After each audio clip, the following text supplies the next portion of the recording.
Il est né sur les bords du fleuve Mississippi. Tom Sawyer, c'est pour nous tous un ami. Il est toujours prêt pour tenter l'aventure avec ses bons copains. Il n'a peur de rien, c'est un Américain. Il aime l'école, surtout quand elle est loin. Tom Sawyer, c'est l'Amérique, le symbole de la liberté. Il est né sur les bords du fleuve Mississippi. Tom Sawyer, c'est pour nous tous un ami. Tom Sawyer, c'est l'Amérique pour tous ceux qui aiment la vérité. Il connaît les merveilles qui sont dans la forêt, les chemins, les rivières et les sentiers.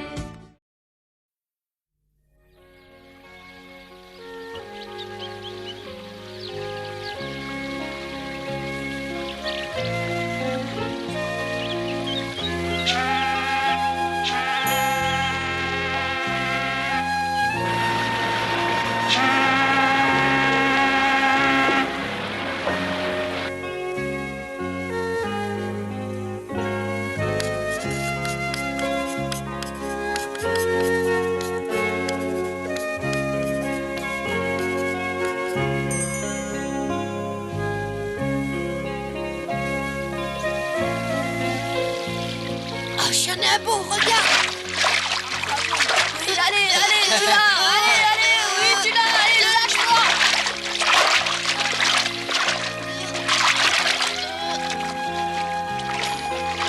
Oh, je pourrais mieux l'attraper comme ça.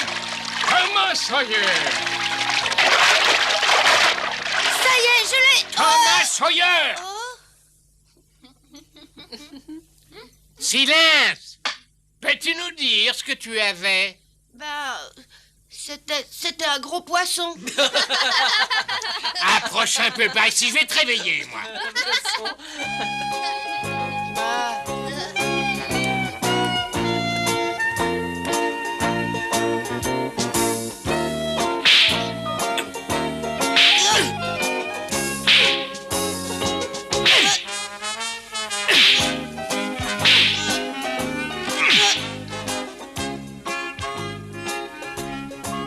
C'était une chaude journée.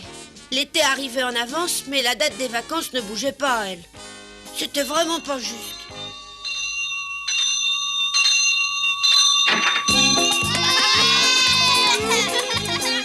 Attends, Thomas! Tu veux passer à la maison prendre le thé tout à l'heure? Pas ce soir. Ma tante veut aller voir les Blackstone aujourd'hui, et elle se sent plus rassurée si je l'accompagne. Bon, je croyais que tu pourrais venir, tant pis. Oui, ma tante a peur de partir loin de la ville comme ça sans quelqu'un près d'elle. Et je lui ai dit que tu irais avec elle. Je regrette. Moins que moi? Bien sûr, j'avais menti à Becky. Tante Pauline comptait pas du tout sur moi. Mais j'avais promis à Huck d'aller pêcher avec lui. Il avait trouvé un endroit où les poissons se bousculaient.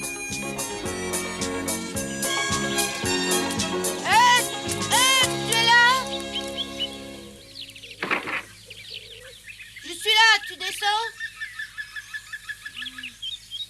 Non, mais pourquoi? Tu veux garder ton bon endroit rien que pour toi? Mais non, Tom, je crois que je suis malade, c'est bête. Tu es malade. Oh.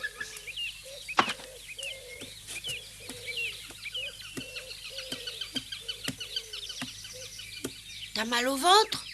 Un peu, T'as de la fièvre? je sais pas. Oh, il faut vite voir ça. Mais tu es brûlant?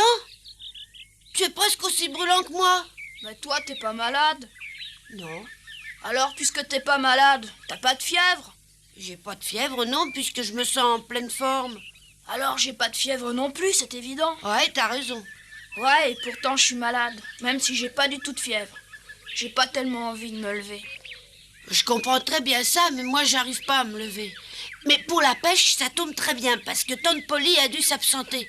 Alors on peut pêcher tant qu'on veut et prendre le plus de poissons possible. J'irai plutôt demain, Tom. Alors dis-moi, où est ton fameux coin? Ah, c'est très compliqué. Attends un peu, tu vas prendre un médicament. Pourquoi ça? Mais pour te guérir, je vais le prendre pour toi chez nous. Hé Une fois que tu en auras avalé, tu te sentiras mieux. Hé Oh non, pas de médicaments, j'ai horreur de ça. Allez, je me dépêche.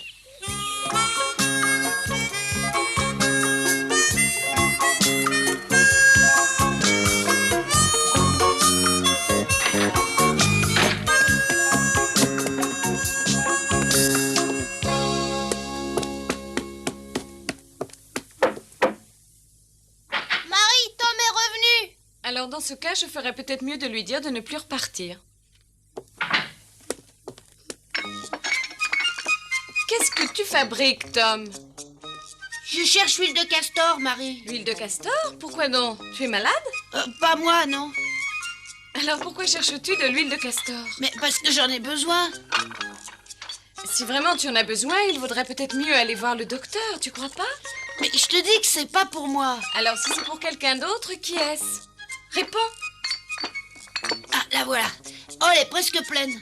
Oh, attends une seconde. J'espère que tu ne vas pas encore en donner à ce pauvre chat. Moi, je parie que c'est pour Huckleberry Finn. C'est vrai, Tom?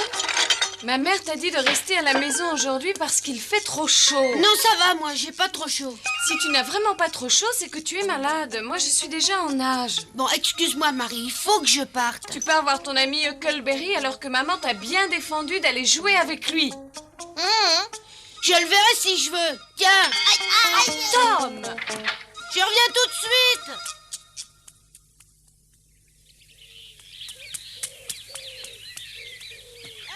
J'arrive. J'ai trouvé, regarde. Je t'ai dit que je voulais pas de médicaments. Oh, allez, tu verras, il suffit d'en avaler un peu et t'auras plus du tout mal au ventre.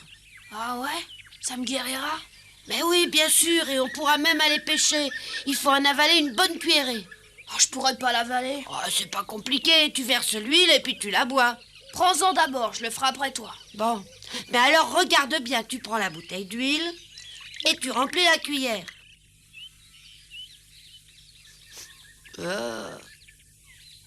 Attends, ça ira mieux en me passant le nez. Regarde-moi faire. Regarde bien. Hop.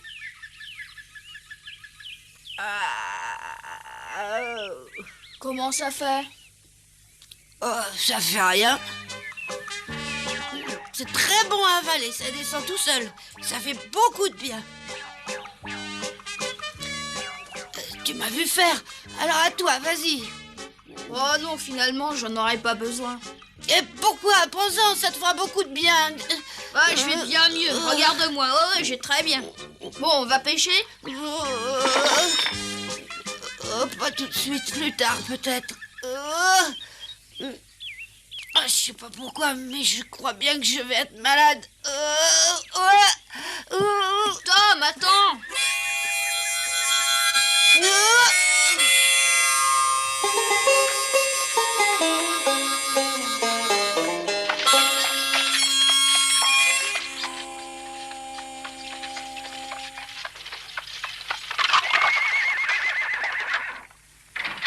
C'est toi, maman? Tu es rentrée plus tôt que prévu? Je ne sais pas si c'est la chaleur, mais je ne me sentais pas très bien, alors je suis rentrée.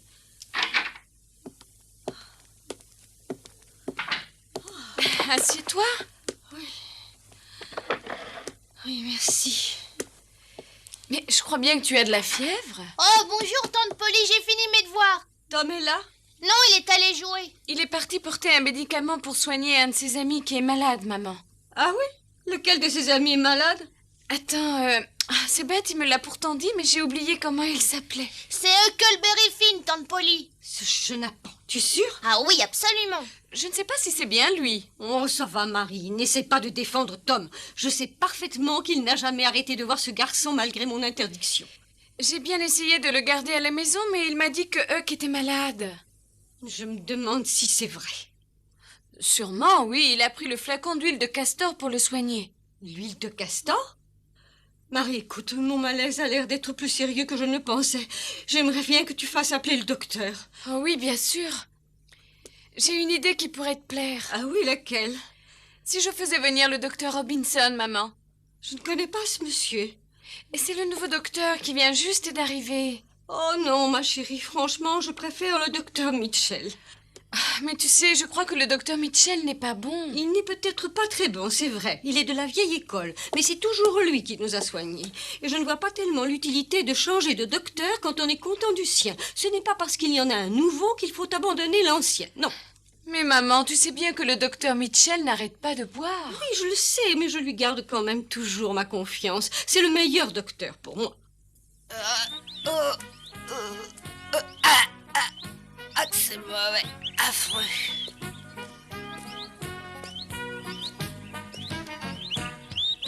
C'est le docteur Mitchell là-bas. Docteur Mitchell! Ah, bonjour, Tom. Je suis content de te voir, mon garçon. Tu veux bien porter ma trousse? Oh oui. Ah, tu es gentil. Docteur, je peux vous poser une question, s'il vous plaît? Je t'écoute. Je voudrais savoir si c'est dangereux pour quelqu'un de prendre de l'huile de castor quand il n'est pas malade. Ah non, c'est pas dangereux du tout. Sauf peut-être si ce quelqu'un en avalait des quantités phénoménales. Une seule cuillerée. Ah bah alors là, il n'y a rien à craindre. Pourtant, ça m'a rendu malade et ça m'a donné envie de vomir. Ça n'a vraiment rien d'étonnant. Ça rend tout le monde malade d'avaler cette saleté. Mais alors si c'est tellement mauvais, pourquoi est-ce qu'on en fait souvent prendre aux enfants? Simplement parce que c'est un excellent laxatif. Et d'après mon ami Ben, il paraît que le nouveau docteur qui vient d'arriver en ville, le docteur Robinson, ne donne pas d'huile de castor. Il faut pourtant en prendre quand on a mal au ventre. Le docteur Robinson n'est pas d'accord. Donne-moi ma trousse, je veux pas entendre parler de Robinson. Docteur, vous avez encore bu ou quoi? Oui, parce que je pensais ne plus avoir de malade à voir aujourd'hui. Qui est-ce que vous allez voir, docteur Mitchell? Comment? Tu ne le sais pas? Bah, tu n'es vraiment pas au courant. Au courant de quoi? Mais ta tante Polly est malade, Jim est venu me le dire. Non, c'est vrai, tante Polly?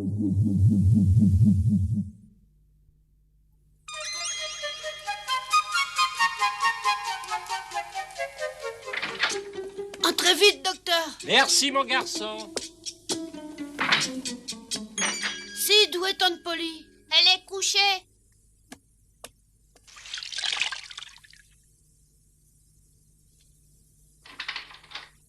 Oh, tante Polly, tu as très mal? Non, c'est un petit malaise sans gravité. Elle a de la fièvre. Oh, elle va bientôt aller beaucoup mieux, le docteur Mitchell est là avec moi. Bonjour, Marie. Mais ça marche, Polly. Alors, il paraît qu'on ne se sent pas très bien. Bonjour, docteur, et merci d'être venu. Oh, non, pardon pas. J'ai pas tellement de clients. Vous voulez bien aller attendre à côté, vous deux, s'il vous plaît? Oui.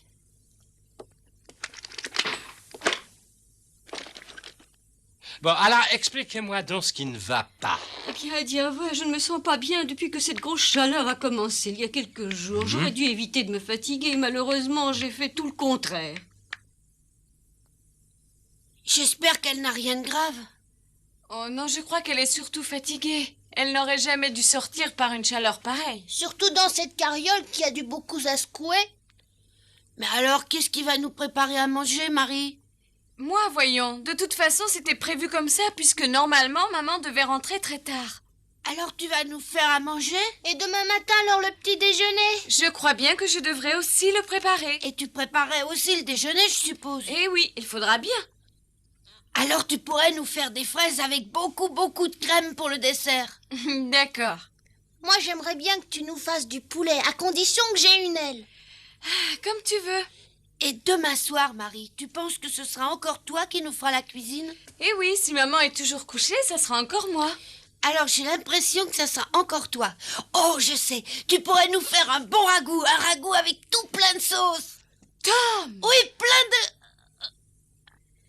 Tu devrais avoir honte. Tu sais bien que maman vous aime, Sid et toi, comme si vous étiez ses propres enfants. Oui. Alors comment peux-tu envisager qu'elle reste longtemps couchée dans son lit et en parler en prenant l'air content? Pardon, tu as raison, mais c'est pas ce que je voulais dire.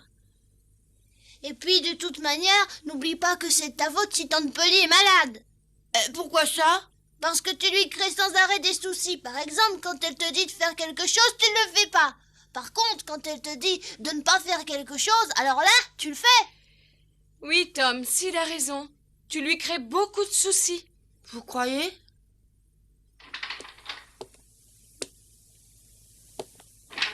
Alors, comment va-t-elle, docteur?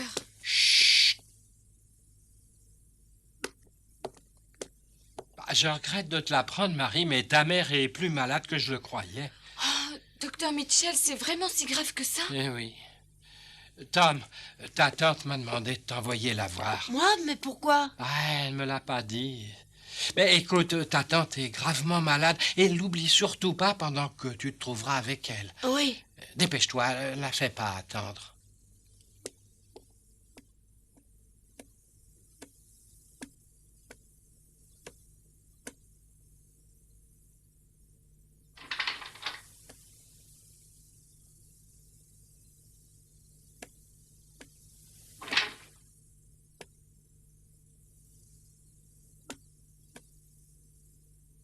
Oui, ma tante.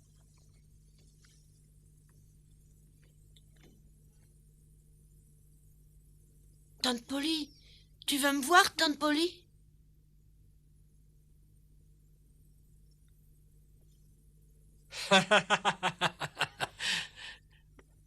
Je voudrais vous demander de m'excuser, mais je vous ai menti. Quoi? Oui, je vous ai effrayé inutilement. Comment ça? Chut. Et oui, Polly est seulement fatiguée par la grosse chaleur, c'est tout. Elle sera complètement remise sur pied après 1 ou 2 jours de repos. Oh, j'ai cru qu'elle allait... Ah, je suis désolé, Marie, mais j'ai fait ce que ta mère m'a demandé. Et pourquoi elle a fait ça? Elle voulait absolument faire croire à Tom qu'elle était très sérieusement malade. C'est pourquoi j'ai dit ça devant lui. C'est gentil d'être venu. Assieds-toi sur cette chaise. Le docteur Mitchell vous a mis au courant. Selon toute vraisemblance, je n'ai plus beaucoup de temps devant moi. Tante Polly. Je n'ai pas peur de quitter ce monde. Les vieilles dames connaissent trop bien la mort. Malheureusement, il y a une chose importante qui me tracasse. Meurs pas, tante Polly. S'il te plaît, meurs pas. J'avais fait une promesse à ta mère. Je lui avais dit que je vous élèverais comme mes fils, Sid et toi, et que je ferais de vous de bons garçons. Mais avec toi, j'ai raté. Je vais bientôt la retrouver au ciel. Et je me demande ce que je vais bien pouvoir lui dire. Oh non, meurs pas, tante Polly. Sid est un bon petit garçon, bien obéissant. Ta mère ne pourra rien me reprocher pour lui. Malheureusement pour toi, ce n'est pas pareil. Tu n'écoutes jamais rien et tu te débrouilles toujours pour faire le pitre à l'école et être puni. Tiens, par exemple, aujourd'hui, tu es allé chez ton ami Huckleberry. Pourtant, je t'avais interdit de le revoir. Oui, mais si je suis retournée le voir, c'était parce qu'il était malade. Je lui ai porté la bouteille d'huile de castor. Ah oui? Et est-ce qu'il a pris un peu d'huile au moins? Oh non, même pas. Oh, ça ne m'étonne pas. Les enfants n'aiment pas l'huile de castor, ils ne veulent jamais en prendre. Oh, j'en ai pris, mais c'est dégoûtant. Oh, Tom, mon petit Tom, je vais mourir. Oh. Tom, approche encore plus près, s'il te plaît. Tu vas promettre à ta pauvre tante qui se meurt de te conduire comme un petit garçon bien sage. C'est vraiment bizarre, tante Polly. À te voir, on croirait jamais que tu vas mourir. Il faut pourtant se rendre à l'évidence. Je suis très malade, le docteur est formel. Moi, ça m'étonne. Ah oui? Tu n'es pas si pâle que ça. J'ai de la température. On est à peu près pareil tous les deux. Alors tu dois aussi avoir de la fièvre? Tu crois? Non, j'ai pas de fièvre, tante Polly. Et alors toi non plus? Peut-être, mais en tout cas, crois-moi, je suis très malade. Oh. Attends une minute. Peut-être pas, ma tante. Le docteur Mitchell a bu, il a très bien pu se tromper. C'est ça. Moi, à ta place, je croirais pas ce qu'il m'a dit. Oh, Tom, je vais mourir. Je t'en prie, laisse-moi mourir en paix maintenant. Tom. Non, meurs pas. Écoute-moi, je vais te demander une dernière chose avant de mourir. C'est de me promettre qu'à partir de maintenant, tu seras obéissant. Tu veux que je le promette et ensuite seulement tu mourras, Oui, c'est ça? C'est ça, je veux que tu le promettes. Ensuite, je pourrai mourir tranquillement et rejoindre ta mère, sinon je vais encore me torturer. Alors je promettrai rien du tout. Quoi? Mais oui, parce que si je promets pas d'être obéissant, tu mourras pas. Je veux te garder très longtemps avec moi. Oh, Tom. Ça m'est égal d'être puni parce que je suis un mauvais garçon. Ce que je veux, c'est que tu vives très longtemps. Moi, je t'aime bien, tante Polly. Tu es devenue ma deuxième maman. Tom. Tom, mon chéri. Viens ici. Castor.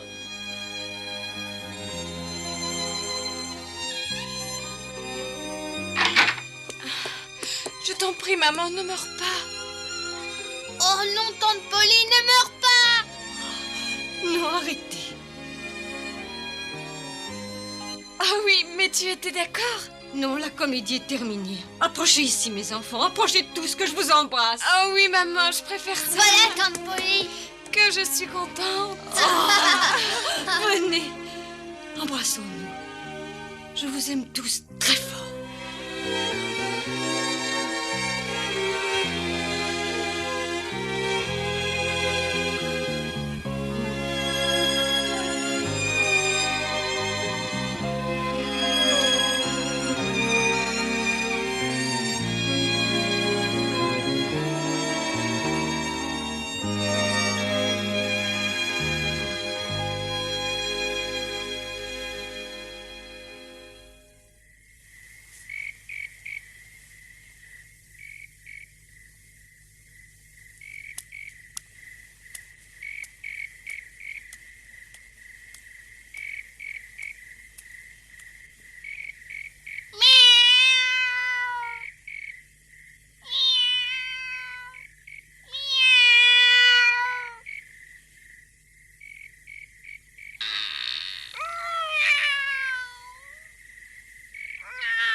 Qu'est-ce que tu me veux, toi? Je t'ai pas appelé.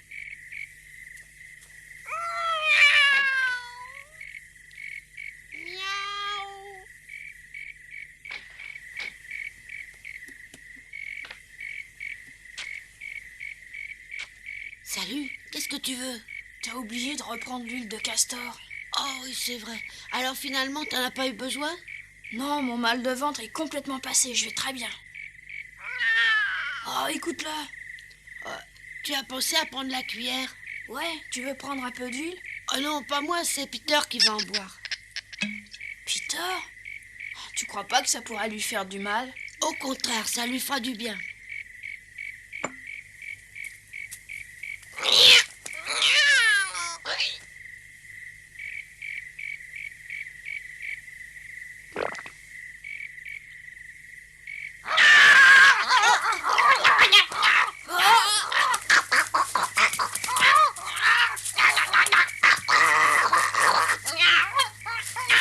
C'est pas la peine de jouer la comédie, c'est excellent pour ce que tu as.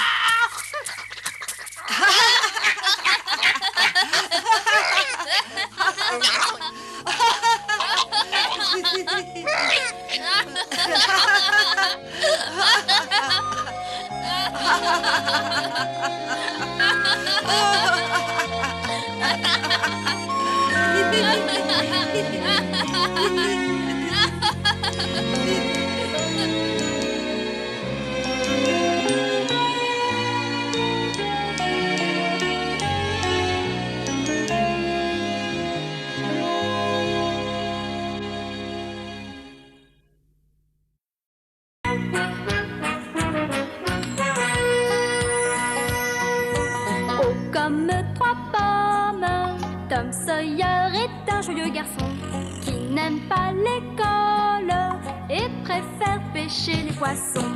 Il a fière allure, les pieds nus, il marche dans la vie, rêvant d'aventure sur les bords du Mississippi. Ses copains, c'est Huckleberry, Joe et Jim et le monde. La maison, c'est Sid et Mary et tante Polly qui gronde. C'est un cœur à prendre, Amy et Becky le savent bien. Un dur au cœur tendre, Huck, Mary et Becky Thatcher. Tante Polly et Joe Harper, c'est le petit monde de Tom Sawyer.